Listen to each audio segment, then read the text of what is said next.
The much anticipated Canon EOS R7 Mark II will indeed be announced in the fall, but that isn't the biggest news. Nor is the big news that it's getting the EOS R1 treatment, going upscale. It's the resolution, the highest ever for a Canon APS-C camera. Will it be north of 34 or even 36 megapixels? Will it be able to shoot 8K video? And will it get a CF Express Type B card slot? Well, I've got the answer to these questions in this video. But first, I have a simple and yet humble request.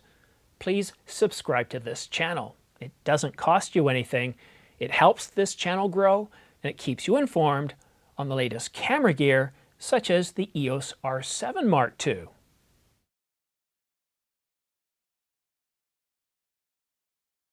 Sit back, relax, let your worries fade into the background, because this is actually a good news video. A good news video about the much anticipated refresh of the Canon EOS R7, due out later this year.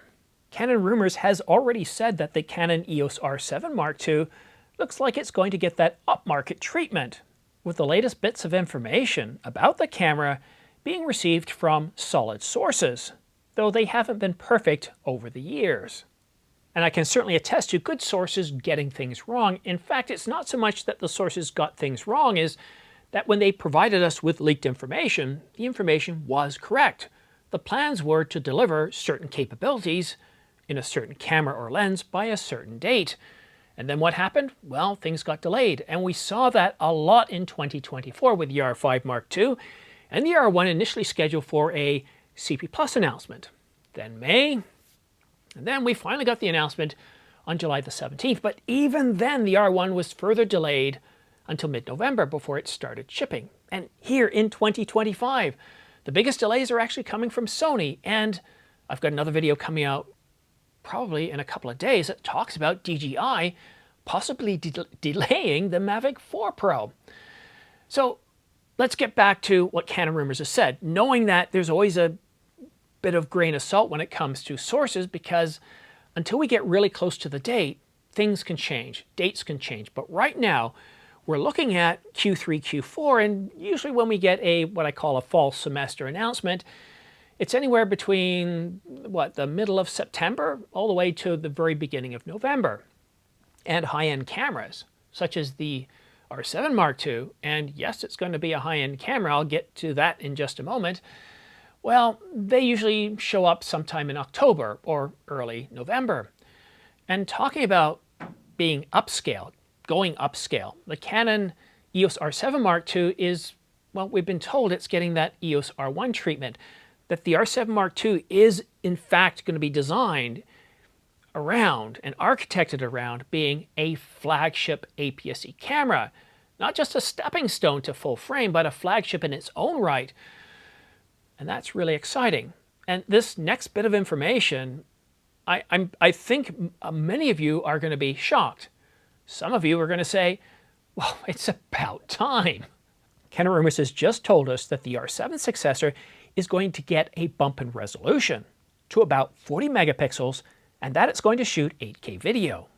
And at this point, I'm only aware of Fuji providing an APS-C camera with a 40 megapixel resolution. I'm not aware of any other cameras capable of delivering that level of resolution and 8K video, at least on an APS-C sensor. And that's a really big deal. The primary use case for the EOS R7 is not just for people looking to upgrade from the R50, the R100, or even the R10. It's for sports and wildlife photographers that want to be able to shoot, well, wildlife and sports, things that are moving fast, to be able to crop in, to benefit from that crop, 1.6 times crop. But to be able to go to, let's say, 40 megapixels, well, there's a bit of a problem. And we saw this with the Mark I. When it comes to mechanical mode, no problem. The camera's terrific. But if you want to take advantage of those higher frame rates and shoot an electronic, well, the sensor's slow readout speed makes producing any decent results in electronic mode, well, lacking, producing results like this. So, a slow readout speed made electronic mode on the Mark I pretty much unusable for anything that was moving at an even modest speed. but we're getting a boost in resolution. We're going to 40 megapixels or 39 point something. Let's just call it 40 megapixels. So that tells me we're going to have to reduce the readout speed, and significantly. The Canon EOS R5 Mark II, which does 45.7 megapixels and also 8K and does shoot at around 30 frames per second. That's lossless RAW. It has around 6 millisecond access speed, or readout speed. So 6 milliseconds, that's pretty fast, and that's a higher end camera. It's $4,000, $39.99 based on current pricing. So that means that the new sensor is going to be faster, and that's good news. And if it's going to get that R1 treatment, I don't think it's going to get the R1 price. It's not going to be $6,000. I don't even think it's going to be half that at $3,000.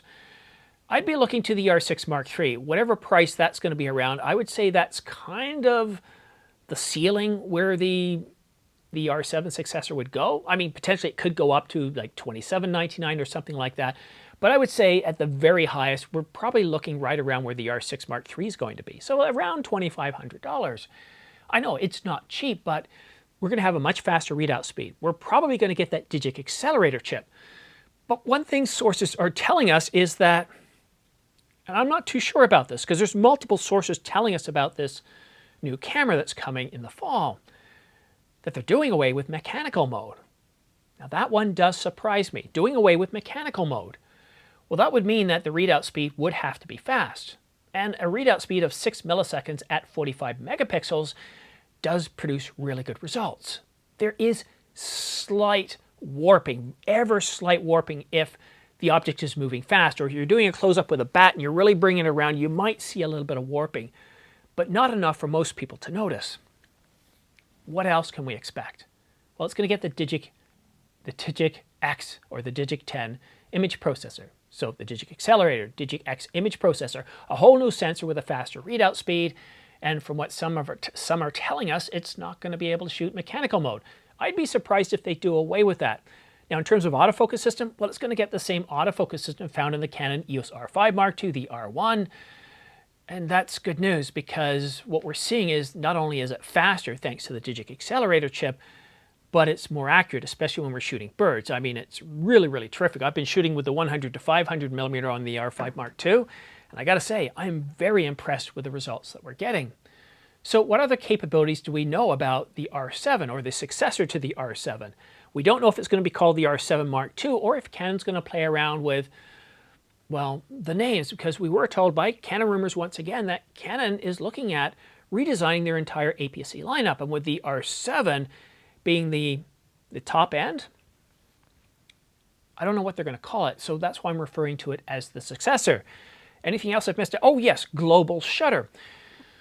Some have asked, is it going to get a global shutter? And no source has come forward saying it's going to have a global shutter. And if it's going to be 40 megapixels, as we're being told, I would be really surprised if it has a global shutter. Canon would really have to improve upon things here. Now, they have been working on a global shutter sensor for, I would say, some 8, 9, or even 10 years at this point. I've been following it, and they were one of the first to put patents out there, including this one here. But despite all the effort going into these patents, we haven't yet to see any Canon camera, at least a stills hybrid camera, come out with a global shutter sensor. And there's one other capability that we expect the R7 successor to have, and that's a CF Express Type B card slot. Now, for those of you who think, hey, dual card slots would be great, and I agree, that's one of the big rants I'm going to start ranting about for the Canon EOS R5 Mark III. It should have dual card slots, dual CF Express Type B card slots, V4. There's no reason for it not to. I mean, it's frustrating. Canon clearly shows us that the 5 series is going on a completely different path than the 1 series. The 1 series is all about sports, fast action photographers. It's about wildlife. It's about low noise. One shot, reducing the risk of not getting the shot. Essentially, that's what I mean by one shot. You press the shutter button, you're getting the shot. That's what the R1 is aimed at. The R5 Mark II or the 5 series, it's all about everything else. It's about delivering better video capabilities. It's about delivering a camera for the rest of us. So I really do hope the R5 Mark III does get dual CF Express Type B card slots. There's no reason for it not to. It won't take away from sales from the R3 if it comes out, the R3 Mark II or the R1. So with the R5 Mark II not getting dual CF Express Type B card slots, I wouldn't bank on it. And it is annoying. I don't know what the shutter speed, not the shutter speed, I don't know what the continuous shooting speed is going to be for the successor to the R7. But I suspect it's going to be somewhere around 30 frames per second. Could go as high as 40, but I'm going to just say 30 frames per second at this point. 30 frames per second raw. Well, I've actually come to the point on my R5 Mark II where I've completely ditched the SD card. I just shoot with CF Express. That's it. But if I go on vacation or if I'm going to a place where I may never go again, I do put in the SD card slot, SD card as a backup. But it's annoying. It's slow. And for the times where I accidentally record to the SD card instead of the CF Express card, oh boy, does it take an awful long time to get the content off. So, with all that being said, it's very important to stress that while these sources may be correct and are providing us with information directly from Canon or the supply chain, allegedly, things can change. So here we are, April. I mean, we're at the beginning of April. So we got April, May, June, July, August, September, let's say 7 to 8 months before this camera's announced. A lot can happen in that time. It can get delayed. It could get delayed until Q1 of 2026. And so for the purpose of this video, I'm thinking that the R7, the successor to the R7 Mark II, or whatever it's going to be called, is going to be announced sometime between, well, September of 2025 and March of 2026. And because it's a sports and wildlife fast action camera, I wouldn't be too disappointed if we had to wait until March, because for me, being a wildlife photographer, it's all about March, April, May, June, and a little bit of July. That's where all the action happens. So if it is announced in Q3 and Q4 and ships sometime in Q3 and Q4, I'll still buy it. But will I have any use for it? Probably not. Because where I live, it gets pretty barren. It's either everything's covered with white and is brown, or everything's brown. And the landscape offers very little contrast. So I quite often don't shoot a lot. If anything, what I focus on in the winter is snow sports or playing around, goofing around. Wildlife, there's some around, but not a whole lot. But we shouldn't forget the Mark I.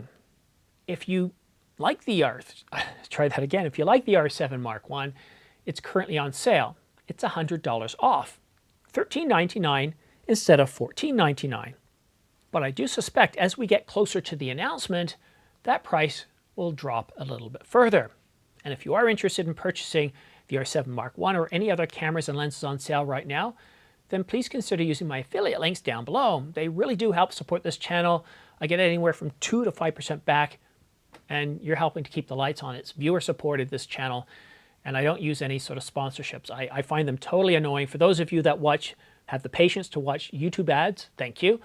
I believe in paying YouTube a certain monthly fee so I don't have to watch those ads interrupting the content. And I feel by putting a sponsorship at the very beginning of this video, I'm interrupting your experience.